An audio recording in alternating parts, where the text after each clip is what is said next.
الرحيم وإذ قتلتم نفسا فادارأتم فيها والله مخرج ما كنتم تكتمون صدق الله العظيم. محترم سامعین دا د سورة البقره 2 نمبر آیت الہ العالمین فرمائی وَإِذْ قَتَلْتُمْ نَفْسًا او یاد کړئ تاسې هغه وخت چې تاسو یو نفس قتل کا فدارأتم بس اختلاف وکړو تاسې جګړه وکړه تاسې فيها پدې کې والله او الله رب العزت مخرج ظاهرون کې دې ما د هغه څه کنتم تکتمون چې وای تاسې پټولو فقلنا اضربوه بس وویل مونږه چې ووهئ تاسې دې مړي لره ببعضها فبعضو حصو دغه بقری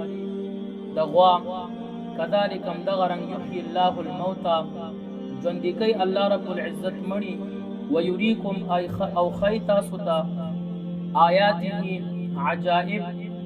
او نخي نشانیان د قدرت خپل لعلكم تعقلون دې د پاره چې تاسو عاقلان شئ ثم قست قلوبكم بیا سخت شل زړونه ستاسې من بعد ذلك پس لدې کارنا فهي كالحجاره بس پشان د کاڼي شل او اشد قسوه بلکې د کاڼي نه هم سخت وان من الحجاره او یقینا بعض د کاڼو نه لما خامخا هغه دي يتفجر چې وزي منه الانهار لدين النهرونه وان منها او یقینا بعض د کاڼو نه لما خامخا هغه دي يشققوا اوچوي فيخرج منه الماء داغين وبروان شي بس وزي داغين وب وان منها او يقينا بعض د اغکانو لما خامخا هغه دي يهبط چرا کرکنديږي من خشيه الله لا يريد باري تعالی وما الله او ندي باري تعالی بغافل نا خبره عما لهغ سنه تعملون چې تاسو کوي د ګناهونو دا لفظي ترجمه دغه آیتونو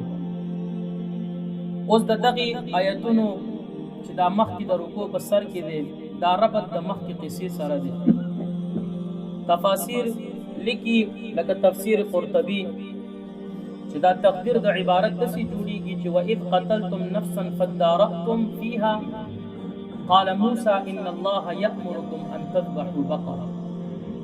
ځکه قتل مخکې شوی او د هغه واقعین چې کله دوی بیا طلب کړل هغه واقعات چې څنګه به او څنګه به نه وي هغه رنګونه چې کله دوی طلب کول دا قتل د هغې نه مخکې شوی او خو دلته کې وروسته د هغې ذکر شوی نو تقدیر د عبارت علما داسې راځي په هر حال الہ العالمین په دغه آیتونو کې د دغه بني اسرائیلو د زړونو هغه سختوالی ښيي الله په دې کې بیا هغوی ته یاد دهاني کوي چې تاسو چې کله نفس قتل کړ او الله رب العزت په هغې کې د موسی علیه السلام مبارک په لاس باندې یو معجزه ظاهره کړه هغه معجزه دا چې کله خپل وراره راپاسېده او دا ترې مړ کړ د مال حال د پاره یا په بعضو روایاتو کې د هغې د لور د پاره چې لورې ښایسته وه او د وراره ویل چې زه په نکاح واخلم خپل ترې قتل کړ او بیا دغه وراره راپاسېدو او دای یو قبیله کې وویشته د یو لاره کې داسې چې 2 قبیلې وي چې زه به د دغه قبیلو نه دیت هم واخلم او دا تر قتل و په هغوی باندې ورچسپان کړ خو لیکن باری تعالی په دې کې د موسی علیه السلام مبارک معجزه ظاهره وله چې دوی ټول موسی علیه السلام مبارک ته راغلل چې ته سوال وکړه اوس چا چې قتل کړی غوغا هغه جوړه کړې ده چې زما دا تر چا وجلی او دیت هم او وجل هم دو موسی علیه السلام مبارک پلاس باری تعالی دا معجزه ظاهره کړه چې الله رب العزت ورته حکم وکړو چې یو غوا ذبح کا او بیا د هغې اوس مختلف تفاسیرو کې علماو تذکره کړې ده چې د هغې په کم څیز باندې دا میت دا مړی ووالو دا مقتول څوک وایي چې په پتون څوک وایي چې په لکۍ باندې وغیره داسې خو لیکن صحیح روایاتونه ثابته نه ده خو باري تعالی فرمایي چې بس ببعضها علما دا دي چې ببعض اعضاء البقره په بعضو حصو د بقره راواخلئ او دا ووهئ چونکې هغه مړی را ژوندی شه او الله رب العزت دغه معجزه د موسی علیه السلام وښودله دوی ته چې وګوره دا زما رالیږلی پیغمبر دی چې ما یو مړی شخص را ژوندی که تاسو راغلي وئ ده ته سوال کړی و چې د الله نه سوال وکړه چې دا مړی دا مونږ هغه وښیي قاتل وښیي نو کله چې دوی دا ووالو هغه پاڅېدو مقتول ودرېدو خپل بیان یې وکړو چې یاره زما دې وراره زه وجلی دا خبره یې وکړه چې کله دا خبره وکړه په روایاتو کې راځي چې بس د د رګونو نو دا وینې جاري وي داسې او بیا دې مړ شو نو الله هغه قصه کوي چې مخرج ما کنتم تکتمون ظاهرونکی دی باری تعالی چې تاسو څه پټوئ نو دوی خو دا پټولو ګوره یو طرف ته که سوچ وکړو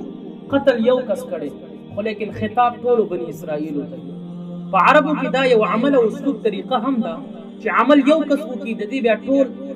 ټول د عرب په دې په سر ودرېږي نو چونکې دوی هم دغه عمل کولو چې دا یې پټولو چې موږ کې یاره ښکاره نه شي چې دا څوک به وي نو له دې وجې نه باري تعالی خطاب او ټول بني اسرائیل پکې راوستل نو الہ العالمین په دغه آیتونو کې وفرمایي که تاسو هر څومره پټ کوئ الہ العالمین ظاهرونکی دی او الہ العالمین نه یو شی هم پټ نه دی ان الله لا یخفى علیه شیء فی الارض ولا فی السماء نه په اسمان کې د باري تعالی نه یو څیز پټ دی او نه په ځمکه کې پټ دی بیا الله رب العزت په دې کې یو بله خبره دا وکړه چې کذلک یحیی الله الموتى همدغه شان باري تعالی مړي ژوندي کوي مخکې آیتونو کې ثم بعثناکم من بعد موتکم هلته کې ذکر و چې باري تعالی هغه ذات دی چې دی مړي ژوندي کوي خو لیکن هلته صرف قول و الہ العالمین دلته کې پریکټیکلی ورته وښودل عمل یې وکړ په عمل کې راوستو چې ګوره زه په دنیا کې ما ته په آخرت کې خو خامخا ژوندي کولی هغه دور کې داسې کسان هم موجود د رسول الله مبارک په دور کې چې هغوی د مرګ نه بعد بیرته ژوندي کېدل نه منل خو الہ العالمین وښودلو چې وګورئ ما تاسو په بني اسرائیلو ته دا یو قسم ته خطاب دی چې په دې کې مې یو کس ژوندی کړی نو په آخرت کې خو خامخا زه ژوندي کولی د هغې نه بعد تذکره د دوی د زړونو د قساوت د الله دې زموږ زړونه د سختۍ نه وساتي رسول عربي صلی الله علیه وسلم مبارک فرمایي د زړه د سختېدو هغه سبب بیانوي رسول الله مبارک فرمایي چې لا تکثروا الکلام بغیر ذکر الله تاسو هسې گفتگو بغیر د ذکر د باري تعالی نه گفتگو مه کوئ ولې لأن وایي ځکه چې کثرت د کلام بغیر د ذکر د باري تعالی نه دا په زړه کې قساوت پیدا کوي سختوالی په زړه کې پیدا کوي او چې کله په زړه کې یو څیز سخت شي دې نه بعد بیا څه کېږي که یو سړی تا ته حدیث بیانوي یو سړی تا ته د قرآن آیت بیانوي ستا په زړه کې به نه د قرآن هغه آیت کښېني او نه د حدیث ستا زړه نه به داسې یو څیز جوړ شي کلا بل ران على قلوبهم ما كانوا یکسبون وجه څه وه چې هغوی په زړونو کې زنګ ولګېده دا زنګ د څه شي د وجې نه نافرمانیانو د وجې نه نو دغه بني اسرائیلو څومره نافرمانیانې کولې اوس وګورئ کله چې دغه معجزه د موسی علیه السلام په لاس باري تعالی ظاهره کړه الله فرمایي چې ستاسو زړونه بیا هم سخت شول دې نه بعد چې کله تاسو دا کار وکتلو چې د موسی علیه السلام په لاس دا معجزه ظاهره شوه تاسو خو وکتلو چې یاره هغه مقتول ژوندی شه خپل کس یې وښودلو چې زه فلانکي وجلی یم خو بیا هم تفاصیلو کې جدي ویل چې کذب د دروغ وي دا په دې حالت کې ونه منل خو لیکن هغه کس بیا قصاص شوی هم و خو لیکن الہ د هغې قصه کوي چې بیا باري تعالی مثال کې کاڼي پېښ کړي چې ګوره کاڼي په درې قسمه دي یو داسې کاڼي دي چې هغوی نه ولي روانېږي نهرونه روانېږي یو هغه کاڼي دي چې هغې نه صرف اوبه وځي یو هغه کاڼي دي چې د الله د یرې نه هغه د غرونو راکرکن شي یعنې په کاڼو کې دغه ماده باري تعالی ایښې ده چې دوی دا کاڼي هم محبت او مینه محبت کوي لکه د غر متعلق رسول الله مبارک څه فرمایي احد جبل يحبنا ونحبه احد یو غر دی چې موږ دې سره مینه کوو هغه موږ سره مینه کوي نو په کاڼي کې د محبت ماده باری تعالی ایښې ده لکه په روایاتو کې ډېر راځي لکه رسول عربي صلی الله علیه وسلم نه جابر بن سمره فرمایي چې انی لاعرف حجرا زه هغه کاڼي پیژنم په مکه مکرمه کې چې دوی به سلام کولو په ماته یعنی ګوره کاڼي رسول الله مبارک ته سلام کړی د علي رضی الله عنه مبارک نه هم منقول چې كنت مع النبي صلی الله علیه وسلم بمکه زه رسول الله مبارک سره وم فخرجنا في بعض نواحيها فما استقبله حجر ولا شجر مونږ چې کله په کاڼي به تېرېدو یا په یو ونې به تېرېدو هغوی به څه ویل السلام علیک یا رسول الله دغه الفاظ به هغوی ویل